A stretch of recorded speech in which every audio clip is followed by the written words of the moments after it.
On. तो आप सभी को गुड इवनिंग। बेटा गुड नाइट तो जब जाओगे तब बोलोगे, अभी से गुड नाइट। हाँ, चलिए देखिए, इसमें जो टॉपिक है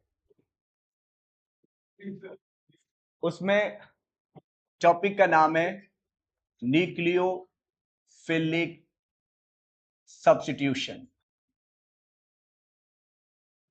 आपने वो जो पिछली क्लास उस कमरे में अटेंड करी थी ना, वहां पे सिर्फ डेफिनेशन पढ़ी थी।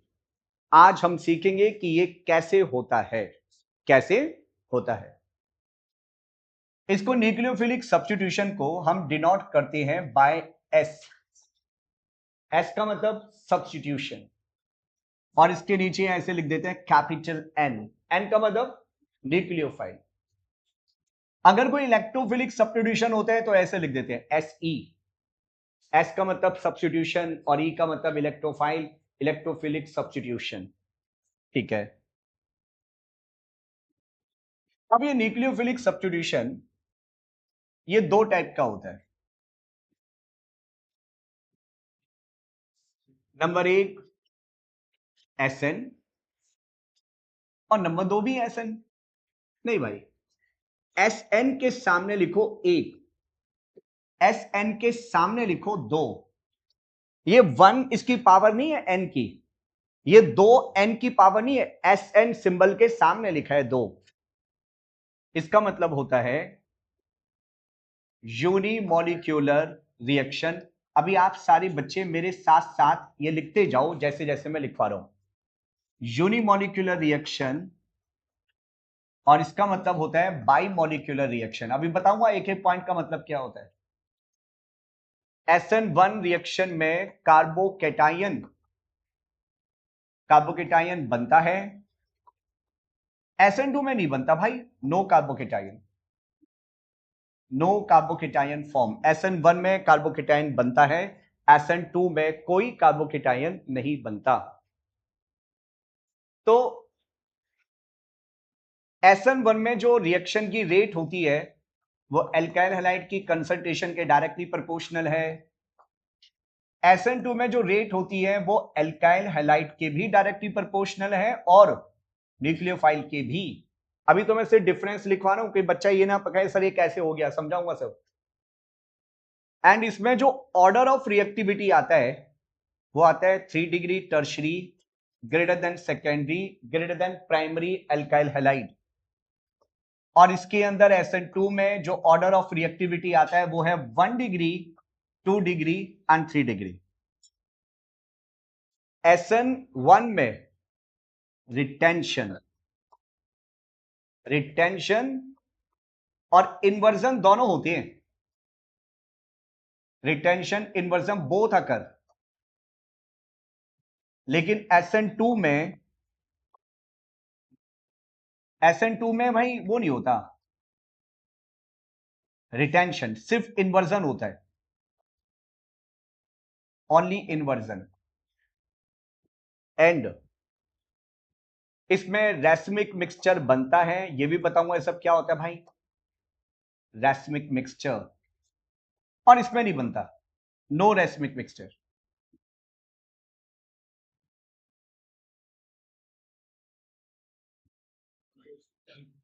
ये रिएक्शन दो स्टेप में होती है। SN1 reaction occur in two step, in two step, and this reaction occur in one step.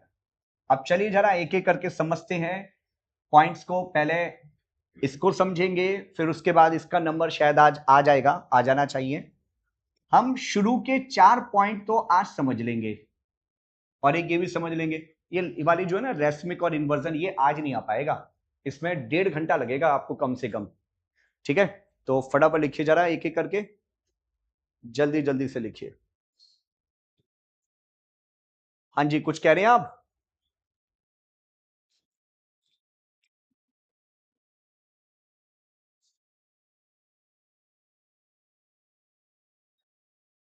तुमने बेटा इनका फैन क्यों बंद कर दिया, अपना तो चला दिया, ये वाला फैन क्यों बंद किया? नीचे से थर्ड स्विच। इसके आगे बोला, हाँ तेज चल रहे हो तुम वैष्णवी? कर ले बच्चों, कॉपी कर लिया? ठीक है, जल्दी से लिखे जरा। इसकी स्लाइड ग्रुप पे मैं सेंड, चलो कर दूंगा, तुम कह रही हो तो आदि कर दूं बेटा? टीचर तो सब करे बेटा, टीचर लिखे पढ़ाए सब करे, पेपर चेक करे, पर हम टेस्ट नहीं देंगे, है ना आदि? आदि आज यार होना था, आज मैं भूल गया, पता नहीं कैसे भूल गया। सैटरडे का टेस्ट आज मैं भूल गया। ठीक है, मैं इसे हटा रहा हूं, मेरे ख्याल से बच्चा लिख चुका है, बच्चा लिख, अभी पूर्ति की तरफ से आपूर्ति चल रही है, अभी नहीं, थोड़ा सा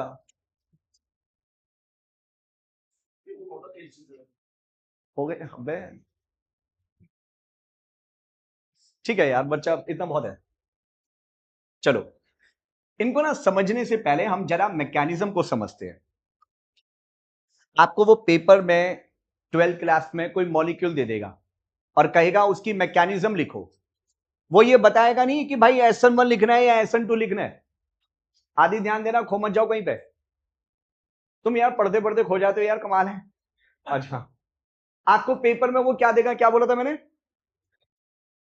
नहीं जी वो देखा, मैंने कहा था ना खो जाता है लड़का। वो पेपर में कोई मॉलिक्यूल देगा, कोई मॉलिक्यूल देगा, रिएक्शन देगा, कहेगा उसकी मैकेनिज्म लिखो, और ये नहीं बोलेगा कि कौन सी करनी है, वो आपको सोचना है। अगर मॉलिक्यूल 1 डिग्री है तो आप उसमें SN2 रिएक्शन करके आना, और अगर मॉलिक्यूल सेकेंडरी या टर्शरी है तो आप उसमें कौन सी रिएक्शन करके आओगे? SN1 करके आओगे। ठीक है, अब जरा समझते हैं, इसको आगे बढ़ाते हैं। तो लिखिए मैकेनिज्म ऑफ SN1।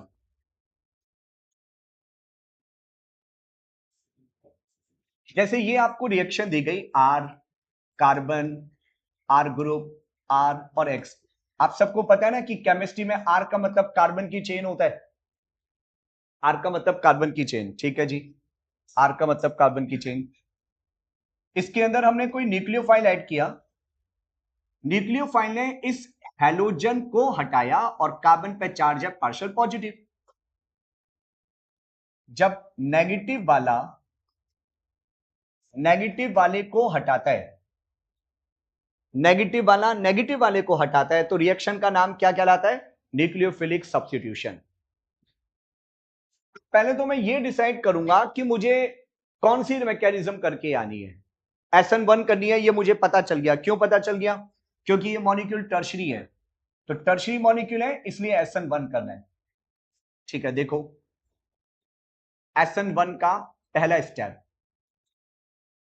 आप जिस मॉलिक्यूल की रिएक्शन करवा रही हैं उस मॉलिक्यूल में सबसे पहले कार्बन और हैलोजन का बॉन्ड टूटेगा। अब ये बॉन्ड ही क्यों टूट रहा है? क्योंकि यही बॉन्ड सबसे ज्यादा पोलर है। अच्छा, पोलर बॉन्ड को तोड़ना आसान होता है एज कंपेयर टू कोवेलेंट, आपने सुना होगा। आयनिक बॉन्ड इजीली डिसोशिएट हो जाते हैं, कोवेलेंट बॉन्ड नहीं टूटते आसानी से। तो हमेशा हम ऑर्गेनिक में कौन से बॉन्ड को पहले तोड़ते हैं? जहां पॉजिटिव नेगेटिव चार्ज ज्यादा से ज्यादा है, उस बॉन्ड को तोड़ा जाता है। अगर पाई बॉन्ड है तो पहले वो टूटेगा, पाई बॉन्ड नहीं है तो कौन टूटेगा? जहां पॉजिटिव नेगेटिव चार्ज ज्यादा है। तो ना यार, इस बॉन्ड के दोनों इलेक्ट्रॉन किसने अट्रैक्ट कर लिए? हैलोजन ने इस बॉन्ड के दोनों इलेक्ट्रॉन अट्रैक्ट कर लिए। इस बॉन्ड के दोनों इलेक्ट्रॉन हैलोजन के पास गए तो बॉन्ड टूटा, कार्बन पे चार्ज आ गया पॉजिटिव, और साथ में X माइनस अलग हो गया। अब जब एक बात बताओ, बॉन्ड को तोड़ना आम बात है, आसान बात है या मुश्किल बात है? आसानी से थोड़ी ना टूटेगा बॉन्ड, बॉन्ड है भाई, तो बॉन्ड को तोड़ना है तो एनर्जी देनी पड़ेगी, ऐसे थोड़ी ना टूट जाएगा। बॉन्ड का टूटना कोई आसान बात नहीं होता है, इसको तोड़ने के लिए एनर्जी देनी पड़ती है। बॉन्ड का टूटना काइनेटिकली स्लो प्रोसेस होता है। जहां भी बॉन्ड टूटे मतलब वो रिएक्शन स्लो है, फास्ट तो बिल्कुल भी नहीं है। इसको तोड़ने के लिए हमें एनर्जी देनी पड़ेगी। तो रिएक्शन का पहला स्टेप स्लो है, और केमिकल काइनेटिक्स आप थोड़े दिन पहले करके आए हैं, वहां पे एक शब्द था स्लो स्टेप को रेट डिटरमिनिंग स्टेप कहा जाता है। तो rate of reaction depend on slow step, rate of reaction depend on slow step, ये शब्द हमारा केमिकल काइनेटिक्स में था। अब आता है भाई सेकंड स्टेप। तो पहले स्टेप में तो कोई घबराहट नहीं अभी किसी बच्चे को, या तक सबको सारा समझ में आ गया क्या बात हो गई? अच्छा बच्चों, एक शब्द सुना था कभी, हाइब्रिडाइजेशन शब्द सुना था आपने? हाइब्रिडेशन में होता है sp, sp2, sp3। बच्चा भूल गया कैसे निकालते हैं। हाइब्रिडाइज्ड ऑर्बिटल, हाइब्रिडाइज्ड ऑर्बिटल का फॉर्मूला होता है lone pair plus sigma bond pair, lone pair plus sigma bond pair. इस कार्बन के पास कितने इलेक्ट्रॉन बचे? भाई 4 इलेक्ट्रॉन थे, 4 में से 3 तो बॉन्ड बनाने में यूज कर रखे और चौथा इलेक्ट्रॉन किसी को दे दिया, तभी तो यहां पॉजिटिव चार्ज बचा है। तो यहां लॉन पेयर कितने बचे हैं? 0। लॉन पेयर तो एक भी नहीं बचा। अब लॉन पेयर 0 है तो ये सिग्मा बॉन्ड कितने बना रहा है? 1 2 3, 3 सिग्मा बॉन्ड बना रहा है। लॉन पेयर 0, बॉन्ड पेयर 3, सम कितना आ गया? 3 आ गया। अगर सम 2 आता है तो हाइब्रिडाइजेशन sp होती है, सम 3 आता है तो हाइब्रिडाइजेशन sp2 होती है, और 4 पे हाइब्रिडाइजेशन sp3 होती है ना। और जब किसी की हाइब्रिडाइजेशन sp2 आती है तो उसकी ज्योमेट्री होती है ट्रायंगुलर, ट्रायंगुलर प्लेनर। ये मैंने ट्रायंगुलर प्लेनर लिखा है, बच्चा समझ गया होगा। तो ये कार्बोकैटायन ट्रायंगल की शेप में है, तो मैंने एक ट्रायंगल बनाया। ट्रायंगल, ट्रायंगल के सेंटर में कार्बन, कार्बन पे पॉजिटिव चार्ज, और ट्रायंगल के बाकी तीनों कॉर्नर पे आर, आर और आर, बाकी तीनों कॉर्नर पे आर ग्रुप आ गया। अब इसके ऊपर बाहर से अटैक कर रहा है न्यूक्लियोफाइल। देखो मैंने पहले वाले स्टेप में रिवर्सिबल का साइन दिखाया है, क्योंकि ये पॉजिटिव नेगेटिव आपस में जुड़ के ये वापस भी तो बना सकती है ना, इसे मैंने रिवर्सिबल दिखाया है। और जहां रिवर्सिबल आ जाए वो रिएक्शन वैसे भी स्लो होती है। अब अगला वाला जो स्टेप है वो स्लो नहीं है, वो फास्ट है।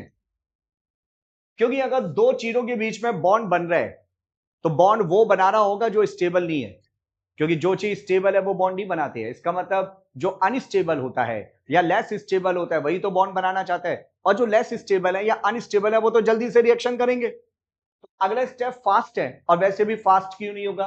क्योंकि नेगेटिव पॉजिटिव एक दूसरे को अट्रैक्ट करेंगे ना, नेगेटिव पॉजिटिव एक दूसरे को अट्रैक्ट करेंगे तो रिएक्शन तो फास्ट होगी। तो सेकेंड स्टेप हमारा फास्ट है। न्यूक्लियोफाइल के सामने दो रास्ते आती है। हो सकता है कि न्यूक्लियोफाइल इस कार्बोकेटायन पे फ्रंट वाली डायरेक्शन से अटैक करे, या न्यूक्लियोफाइल इस कार्बन पे बैकवर्ड डायरेक्शन से अटैक करे। ये बताता हूं फ्रंट डायरेक्शन बैकवर्ड डायरेक्शन शब्द क्या है। 2023 के क्वेश्चन में आंसर में लिखना था ये कि न्यूक्लियोफाइल कार्बोकेटायन पे फ्रंट डायरेक्शन से अटैक कर सकता है, इस चीज के 50% चांस है। बैकवर्ड डायरेक्शन से अटैक कर सकता है, इस चीज के भी 50% चांसेस हैं। मैथमेटिक्स की प्रोबेबिलिटी के अकॉर्डिंग 50% टेंडेंसी है फ्रंट वाली डायरेक्शन से अटैक करने की, 50% टेंडेंसी है बैकवर्ड डायरेक्शन से अटैक करने की। वो दोनों डायरेक्शन से अटैक कर सकता है। और फाइनली जब न्यूक्लियोफाइल कार्बन के साथ जुड़ गया, अभी तो ये ट्रायंगल की शेप में है, और जब न्यूक्लियोफाइल जुड़ गया तो फिर वो ट्रायंगल की शेप में नहीं रहेगा, फिर वो कौन सी शेप में आ जाएगा? टेट्राहेड्रल शेप में आ जाएगा। तो रिएक्शन का पहला स्टेप है स्लो, और दूसरा स्टेप कैसे है? फास्ट। ये SN1 मैकेनिज्म होती है, ये इसके स्टेप हो गए। मैं SN1 मैकेनिज्म के स्टेप से ये सारे पॉइंट को समझाना शुरू करता हूं, तो जल्दी कॉपी कर लीजिए। देखो बच्चों, हाँ जी, ओके, देखो बेटा यार, SN1 का पहला पॉइंट लिखा है कि रिएक्शन यूनिमॉलिक्यूलर है। अब यूनिमॉलिक्यूलर, बाइमॉलिक्यूलर, ट्राइमॉलिक्यूलर 3 शब्द है। जब कभी किसी रिएक्शन के स्लो स्टेप में सिर्फ एक मॉलिक्यूल पार्टिसिपेट करे तो रिएक्शन को क्या बोलते हैं? यूनिमॉलिक्यूलर। अगर किसी रिएक्शन के स्लो स्टेप में 2 मॉलिक्यूल पार्टिसिपेट करते हैं तो रिएक्शन को क्या बोलते हैं? बाइमॉलिक्यूलर। और अगर 3 मॉलिक्यूल पार्टिसिपेट करें तो ट्राइमॉलिक्यूलर। मॉलिक्यूलरिटी 3 से ज्यादा नहीं होती, ये केमिकल काइनेटिक्स में हमने सीखा था। अब जो हमारी SN1 है उसके स्लो स्टेप में बस एक ही तो मॉलिक्यूल है, इसे रिएक्शन को क्या बोल रहे हैं? यूनिमॉलिक्यूलर। तो क्या SN1 रिएक्शन का होना न्यूक्लियोफाइल की कंसंट्रेशन पे डिपेंड करेगा? SN1 की रेट ऑफ रिएक्शन न्यूक्लियोफाइल पे डिपेंड नहीं करती है, क्योंकि स्लो स्टेप में न्यूक्लियोफाइल पार्टिसिपेट नहीं कर रहा। तो इतना समझ में आया कि आप इसमें 1 क्यों लगा रहे हैं, इसे यूनिमॉलिक्यूलर क्यों बोल रहे हैं, क्योंकि स्लो स्टेप में बस एक ही मॉलिक्यूल है, इसलिए यूनिमॉलिक्यूलर कह रहे हैं। ठीक है, अब इसके बाद सेकंड पॉइंट क्या लिखा है, कार्बोकेटायन बनता है। ये तो सबको दिख ही रहा है भाई, कार्बोकेटायन बन रहा है, और कैसे देखोगे, कार्बोकेटायन बन रहा है ना, इसमें कार्बोकेटायन बन रहा है तो कार्बोकेटायन बन रहा है। और एक पॉइंट क्या लिखा है, इट अकर इन 2 स्टेप, ये भी सबको दिख गया, पहला स्टेप, दूसरा स्टेप, 2 स्टेप है, 3 बातें समझ में आ गई। अब इसके बाद पॉइंट नंबर 3 देखो यहां पे क्या लिखा है, रिएक्शन की रेट एल्काइल हैलाइड पर डिपेंड करती है। वाई, क्योंकि SN1 के स्लो स्टेप में सिर्फ एल्काइल हैलाइड ही पार्टिसिपेट कर रहा है, इससे रिएक्शन की रेट सिर्फ एल्काइल हैलाइड पर डिपेंड करेगी। क्लियर, कोई डाउट इसमें अभी तक? ठीक है, तो ये 4 पॉइंट समझ में आ गया, 3 ये वाला और 1 ये वाला। अब जरा ये वाला पॉइंट समझाता हूं कि ये पॉइंट क्या कह रहा है, इसको समझाएं। देखो बेटा, हाँ जी, जो SN1 रिएक्शन में हो रहा है वही बातें तो समझा रहे हैं कि SN1 यूनिमॉलिक्यूलर है, SN1 में कार्बोकेटायन बन रहे हैं, SN1 की रिएक्शन की speed concentration of alkyl halide पे ही डिपेंड करती है। ये पॉइंट वही बातें तो बता रहे हैं जो SN1 में हो रहा है। अब जरा ये वाला पॉइंट समझते हैं, ये 3 डिग्री 2 डिग्री वाला। मैंने कहा कि SN1 में जो रिएक्टिविटी है, उस रिएक्टिविटी का ऑर्डर है 3 डिग्री 2 डिग्री 1 डिग्री। बात को अच्छे से सुनना, आप कोई रिएक्शन कराते हो तो रिएक्टेंट क्या डायरेक्ट प्रोडक्ट बना लेता है? नहीं। आपने केमिकल काइनेटिक्स में ग्राफ पढ़ा था कि पहले रिएक्टेंट एनर्जी को बढ़ाता है, एक्टिवेट हो जाता है, और एक्टिवेट होने के बाद प्रोडक्ट बनता है, ऐसा कुछ पढ़ा था आपने? तो जब हम कोई भी रिएक्शन कराते हैं तो रिएक्टेंट के मॉलिक्यूल सबसे पहले एक इंटरमीडिएट बनाते हैं। इस बात को अच्छे से समझना, ऑर्गेनिक का बड़ा अच्छा कॉन्सेप्ट है। फिर जो इंटरमीडिएट बनता है वो आगे जाके प्रोडक्ट बनाता है। पहले रिएक्टेंट से क्या बनेगा, इंटरमीडिएट, फिर इंटरमीडिएट से क्या बनेगा, प्रोडक्ट। पहले रिएक्टेंट से इंटरमीडिएट, फिर इंटरमीडिएट से प्रोडक्ट बनता है। अगर इंटरमीडिएट बन गया और आसानी से बन गया तो प्रोडक्ट भी बन जाएगा, इजीली बन जाएगा। और अगर आप यहीं तक नहीं पहुंच पाए इंटरमीडिएट तक, तो फिर आगे की बात भूल जाओ। मतलब जिस रिएक्शन का इंटरमीडिएट आसानी से बन जाता है, जिसका इंटरमीडिएट बनाना आसान है, जिसका इंटरमीडिएट ज्यादा स्टेबल है, उसकी रिएक्शन कराना आसान होता है। क्या बताया मैंने, जिस रिएक्शन का इंटरमीडिएट जितना ज्यादा स्टेबल, उसकी रिएक्शन कराना उतना आसान होगा। तो हम ऐसे लिखते हैं, कैसे लिखते हैं, इसको थोड़ा सा इधर करता हूं। हम लिखते हैं कि rate directly proportional to stability of intermediate. हम ये शब्द लिखते हैं जिसका इंटरमीडिएट स्टेबल होगा, जिसका इंटरमीडिएट स्टेबल होगा उसकी रिएक्शन तो आसानी से हो जाएगी। जिसका इंटरमीडिएट जितना ज्यादा स्टेबल होगा उसकी रिएक्शन उतनी आसानी से होगी और प्रोडक्ट मेजर क्वांटिटी में बनेगा। कई बार मेजर और माइनर डिसाइड करना होता है, तो मेजर प्रोडक्ट वो होता है जिसका इंटरमीडिएट ज्यादा स्टेबल हो, और जिसका इंटरमीडिएट कम स्टेबल होगा वो हमेशा माइनर होगा। ये बात याद रखना। अब मेरे पास 3 एल्काइल हैलाइड थे, number 1 primary, number 2 secondary, number 3 tertiary. तीनों में से आपने हैलोजन को हटाया, यहां से हैलोजन हटाया, यहां से भी, यहां से भी, और हैलोजन हट गया, X माइनस, X माइनस और X माइनस। क्या बना, कार्बोकेटायन प्राइमरी, कार्बोकेटायन सेकेंडरी और carbocation tertiary. Reactant intermediate, reactant intermediate, reactant intermediate. अब आया न्यूक्लियोफाइल, न्यूक्लियोफाइल, न्यूक्लियोफाइल, न्यूक्लियोफाइल। अब न्यूक्लियोफाइल इस कार्बोकेटायन पर अटैक कर रहा है, RCH2NU। न्यूक्लियोफाइल कार्बोकेटाइन पे जाके अटैक कर रहा है, RCHNU और RCRRNU। ठीक है, न्यूक्लियोफाइल ने कार्बोकेटाइन पे अटैक किया, न्यूक्लियोफाइल ने कार्बोकेटाइन पे अटैक किया, न्यूक्लियोफाइल ने कार्बोकेटाइन पे अटैक कर लिया, कर दिया जी अटैक। ओके, अब ये देखो भाई, reactant intermediate product, reactant intermediate product, reactant intermediate product, और हमें बताना है कि तीनों में से कौन से मॉलिक्यूल की SN1 दिखाने की टेंडेंसी सबसे ज्यादा है। मतलब इनमें से कौन सा मॉलिक्यूल ऐसा है जो इस तरीके से रिएक्शन ज्यादा से ज्यादा दिखाना चाहेगा। तो मैं क्या कहूंगा, जिसका कार्बोकेटाइन सबसे ज्यादा स्टेबल है वो सबसे इजीली रिएक्शन दिखा देगा। अब आपको शायद किसी बच्चे को याद हो, मैंने जब स्टेबिलिटी नाम का एक टॉपिक पढ़ाया था, स्टेबिलिटी, अभी मैंने स्टेबिलिटी बच्चों डिस्कस किया नहीं है।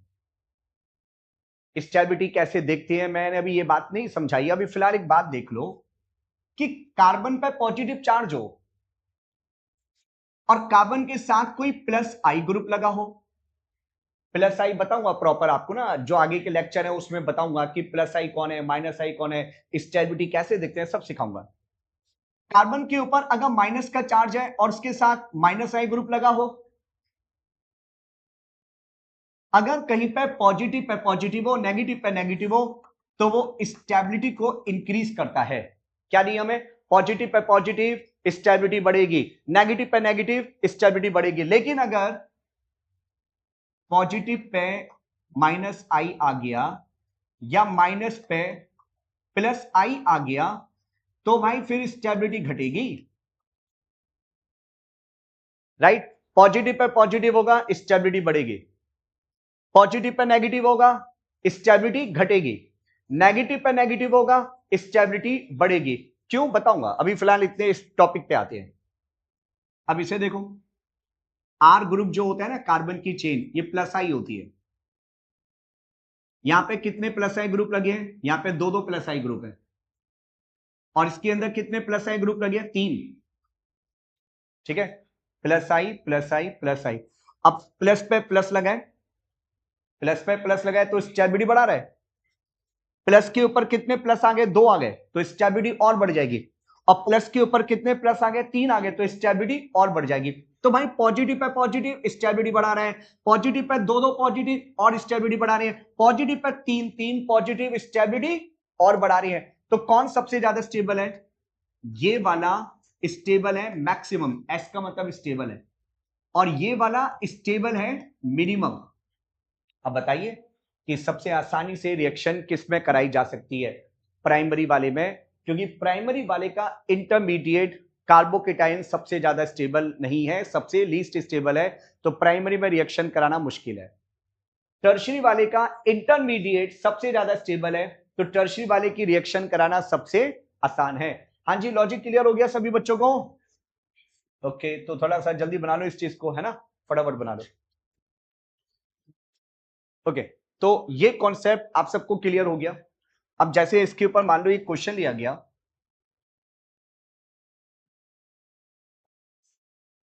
Which will show faster reaction in SN1। SN1 में कौन सबसे ज्यादा फास्ट रिएक्शन दिखाएगा, तो CH2Cl, CH3CH2Cl, और ये तीन मॉलिक्यूल हैं आपके पास। आपको बताना है कौन सबसे ज्यादा फास्ट रिएक्शन दिखाएगा। इसे मैं कह रहा हूं मॉलिक्यूल ए, इसको मॉलिक्यूल बी, और इसको मैं मॉलिक्यूल सी कह रहा हूं। तो सीबीएसई में ऐसे तो बहुत सारे क्वेश्चन बोर्ड में आते हैं, नीट आईटीजे में भी ऐसे आती हैं कि कौन सबसे जल्दी रिएक्शन दिखाएगा या कौन सबसे स्लो रिएक्शन दिखाएगा। कैसे करेंगे, कार्बोकेटाइन बनाओ, जिसका कार्बोकेटाइन जितना ज्यादा स्टेबल, जिसका कार्बोकेटाइन जितना ज्यादा स्टेबल, वो जल्दी से रिएक्शन दिखाएगा। ठीक है भाई, तीनों के कार्बोकेटाइन बना लेते हैं। यहां से क्लोरीन हटाया, यहां से क्लोरीन हटाने के बाद ये कार्बोकेटाइन बन गया, यहां से भी क्लोरीन हटा दिया, और इस वाले से भी क्लोरीन हटा दिया। अब बताओ भाई कौन सबसे ज्यादा स्टेबल कार्बोकेटाइन है। ये 2 डिग्री है, ये 1 डिग्री है, और ये आप लोग क्या बोल रहे हैं? कितने बच्चे कह रहे हैं कि सबसे स्लो रिएक्शन मॉलिक्यूल ए में है? आप कह रहे हैं। और कितने बच्चे कह रहे हैं सबसे स्लो रिएक्शन मॉलिक्यूल बी में है? या कितने बच्चे कह रहे हैं ए और बी दोनों में बराबर होगा? भाई ऐसा कोई नहीं है। कितने बच्चे कह रहे हैं मॉलिक्यूल सी में रिएक्शन सबसे फास्ट है? ओके, काफी बच्चे बोल रहे हैं, क्योंकि आप लोगों का दिमाग रेजोनेंस की तरफ नहीं गया। बच्चों एक बात याद रखना, रेजोनेंस सबका पापा होता है स्टेबिलिटी में। रेजोनेंस कौन होता है? पापा। स्टेबिलिटी में जहां रेजोनेंस आ गया ना, वो सबसे ज्यादा स्टेबल होता है। एक्चुअली ये पॉजिटिव चार्ज इस बेंजीन में घूमेगा रेजोनेंस में, तो रेजोनेंस होने के कारण ये आपका जो कार्बोकेटाइन बना, ये सबसे ज्यादा स्टेबल है। 2 डिग्री 1 डिग्री से पहले रेजोनेंस तो देख लो। ये बात ठीक है कि अगर मैं इसमें स्टेबिलिटी देखूं तो ये वाला सबसे लीस्ट स्टेबल हो गया। लीस्ट स्टेबल इसलिए क्योंकि प्राइमरी है, और ये वाला स्टेबल ज्यादा है प्राइमरी वाले से। तो सबसे ज्यादा स्टेबल कौन है? ये वाला। दूसरे नंबर पे ये वाला, और तीसरे नंबर पे ये। तो क्या ऑर्डर होगा रिएक्टिविटी का? रिएक्टिविटी कहती है जिसका कार्बोकेटाइन सबसे ज्यादा स्टेबल है वो सबसे ज्यादा रिएक्शन दिखाएगा। सबसे ज्यादा स्टेबल कार्बोकेटाइन किसका है? ए का। फिर ए के बाद सी, और सी के बाद बी। ए सी बी आंसर है। आया तरीका चेक करने का? कैसे देख रहे हैं? कार्बोकेटाइन बनाओ, और अगर रेजोनेंस आ गया तो रेजोनेंस को मैंने क्या बताया? रेजोनेंस कौन होता है? ठीक बात है, जल्दी लिखिए जरा। रेजोनेंस के बारे में नहीं जानते तुम लोग यार। ठीक है, फटाफट लिखिए। बोलो गौरव जी, क्या हुआ? कुछ नहीं। ये पूछ रहा है कि रेजोनेंस क्या होता है? क्या होता है? नहीं सुना? रेजोनेंस होता है पाई बॉन्ड के इलेक्ट्रॉन का डीलोकलाइज होना। पाई बॉन्ड के इलेक्ट्रॉन अपनी जगह पे फिक्स नहीं रहते, वो मॉलिक्यूल में घूमते रहते हैं। इससे मॉलिक्यूल की स्टेबिलिटी बढ़ जाती है। रेजोनेंस बहुत बड़ा टॉपिक है, इतना छोटा मोटा नहीं है। 25-30 लेक्चर में रेजोनेंस खत्म किया जाता है, ऐसे नहीं होता। सोचो 25 से 30 लेक्चर लगते हैं रेजोनेंस में। आगे बढ़ते हैं। वेल, ये सबने कर लिया होगा कि SN1 क्या होता है। हमने SN1 के कितने पॉइंट कर लिए? पहला पॉइंट, SN1 यूनिमॉलिक्यूलर है। दूसरा पॉइंट, SN2 में कार्बोकेटाइन बनता है। और तीसरा पॉइंट क्या था? 2 स्टेप में होती है। और चौथा पॉइंट था rate of reaction directly proportional to alkyl halide, nucleophile पर डिपेंड नहीं करता। और अगला पॉइंट था rate of order of reactivity क्या है? 3 डिग्री, 2 डिग्री, 1 डिग्री। पर जहां रेजोनेंस आ गया उसकी बात अलग है, रेजोनेंस वाला सबसे ज्यादा स्टेबल होगा। ठीक है, तो मैंने आपको SN1 के ये सारे पॉइंट समझा दिए, बस ये छोड़ दिया, ये 2 पॉइंट छोड़ के, रिटेंशन इन्वर्जन और रेसमिक मिक्सचर वाला छोड़ के। ये अभी समझाने से पहले हमें ऑप्टिकल आइसोमर पढ़ना पड़ेगा। ऑप्टिकल आइसोमर के बाद डेक्स्टोलीवो सीखना पड़ेगा, वो हमारा अगली क्लास में आएगा, आज तो नहीं आएगा। तो मैं इसको छोड़ रहा हूं। अब फिलहाल हम SN2 पे आते हैं, SN2 कैसे होता है। तो ओके, ये वाला, ये वाला ओके, करिए थोड़ा सा जल्दी लिख लो, आप लिख रही हो तो। SN1 की इतनी कामयाबी के बाद तुम लोग SN1 सीख गए, तब हम SN2 पे आते हैं। ये बोतल दे देना, लड़की को प्यासी है, थोड़ा पानी पी लेगी। ओके, वैसे ये टीचर की होती है, कोई बात नहीं, दे दो तो पानी दो। पानी पिलाना बहुत जरूरी है बच्चों को। देखिए बेटा, अगली रिएक्शन है SN2। SN2 रिएक्शन का मतलब क्या है? By molecular. एक एक पॉइंट को अच्छे से सुनते जाना। SN2 का ऑर्डर है 1 डिग्री, फिर 2 डिग्री, फिर 3 डिग्री। प्राइमरी में रिएक्शन सबसे ज्यादा होती है। जैसे मैंने एक मॉलिक्यूल लिखा RCH2X प्लस न्यूक्लियोफाइल, और इससे बना RCH2NU प्लस X माइनस, है ना? नेगेटिव वाले को डिस्प्लेस कर रहा है। अब कहीं भी अगर ये मॉलिक्यूल है तो ऐसा नहीं है कि ये सिर्फ SN2 ही दिखाएगा। इसके अगर आपने 100 मॉलिक्यूल रखे हैं तो 100 में से कुछ मॉलिक्यूल SN1 भी दिखा देते हैं। मतलब परसेंटेज की बात होती है कि कुछ मॉलिक्यूल में SN1 की परसेंटेज ज्यादा है, कुछ में SN2 की परसेंटेज ज्यादा है, पर होती दोनों रिएक्शन है। SN1 की पॉसिबिलिटी भी है, SN2 की भी है, दोनों की है। सबसे पहले मैं इस मॉलिक्यूल को एक्सपैंड कर रहा हूं, एक्सपैंड कर देते हैं। R carbon, R group, R, और ये कौन है हमारा? X, X यानी हेलोजन। इसमें रिएक्शन का जो पहला स्टेप है वो स्लो है, हालांकि SN2 होती है एक ही स्टेप में है, और मैं कह रहा हूं पहला स्टेप स्लो है। इसको जरा समझते हैं अभी कि पहला स्टेप तो इसमें होता ही नहीं, एक ही स्टेप माना जाता है। क्यों, अभी बताता हूं। हाइड्रोजन पे चार्ज कैसा है, पार्शियल नेगेटिव, और कार्बन पे कैसा है, पार्शियल पॉजिटिव।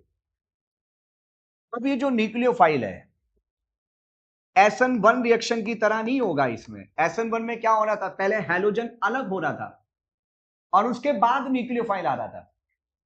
इसके अंदर हैलोजन जुड़ा रहता है और न्यूक्लियोफाइल अपोजिट डायरेक्शन से आके अटैक करता है। तो ये न्यूक्लियोफाइल धीरे धीरे इसके पास अप्रोच कर रहा है, और जब ये न्यूक्लियोफाइल धीरे धीरे इसके पास आ रहा है तो वो साइमल्टेनियसली हैलोजन को रिपेल भी कर रहा होगा। ये न्यूक्लियोफाइल इसके पास आता जाएगा और हैलोजन को रिपेल भी करता जाएगा साइमल्टेनियसली।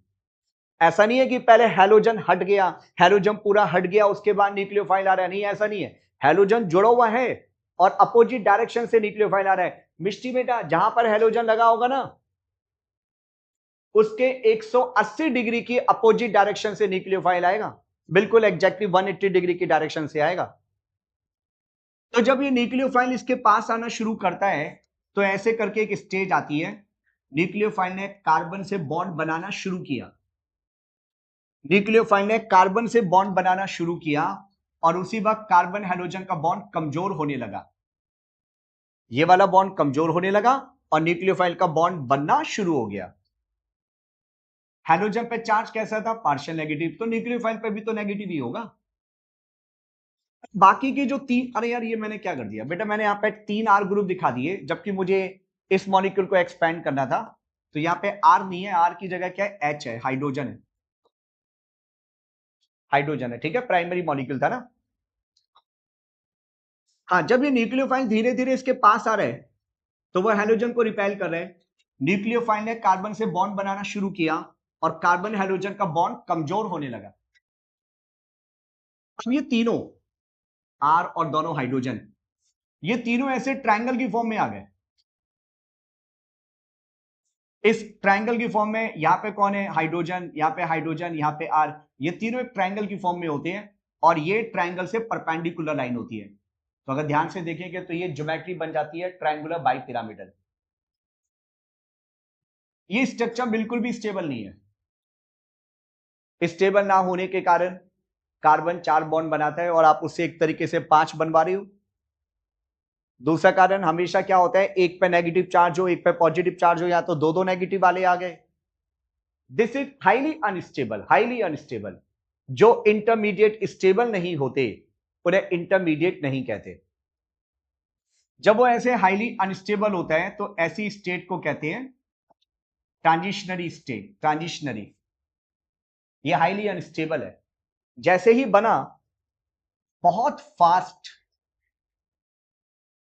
बड़ी जल्दी से ये प्रोडक्ट में कन्वर्ट हो जाएगा। अब यहां से X हटेगा और न्यूक्लियोफाइल का कार्बन के साथ परमानेंट बॉन्ड बन गया। आ रही बात समझ में? तो पहले न्यूक्लियोफाइल आ रहा है और वो कार्बन के साथ बॉन्ड बना रहा है, उसी वक्त कार्बन हाइड्रोजन का बॉन्ड कमजोर भी हो रहा है, और जब न्यूक्लियोफाइल का बॉन्ड परमानेंटली बन गया तो हाइड्रोजन जुदा होकर अलग चला गया।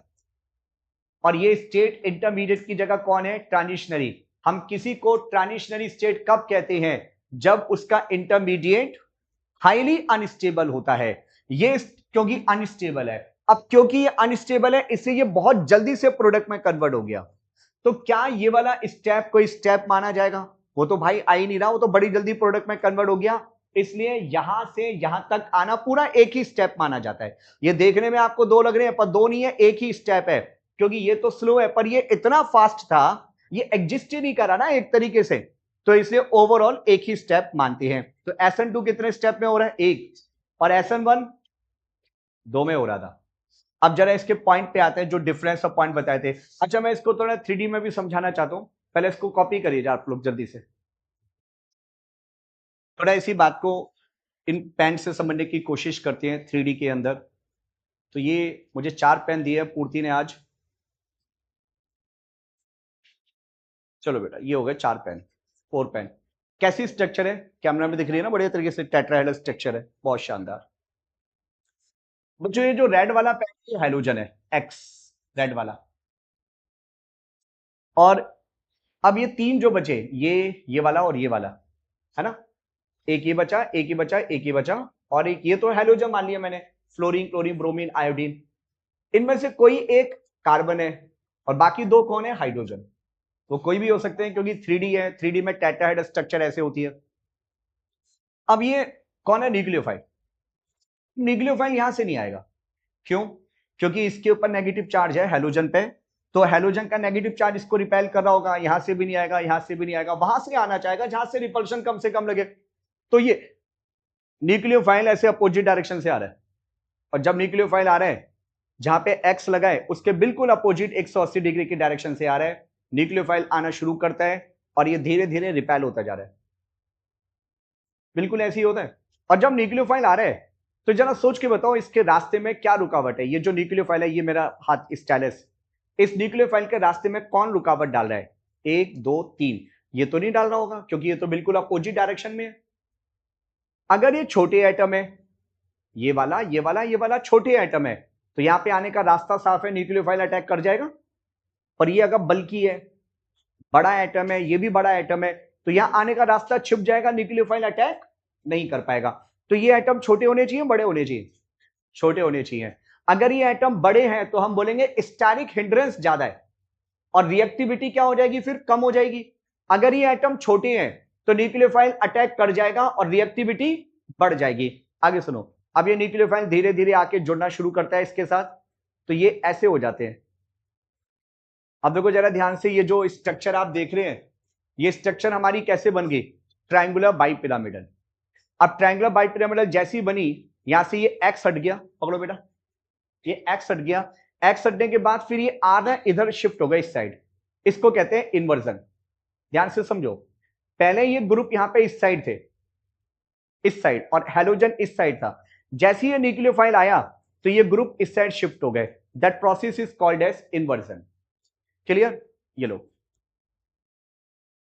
देखो बेटा, इस रिएक्शन में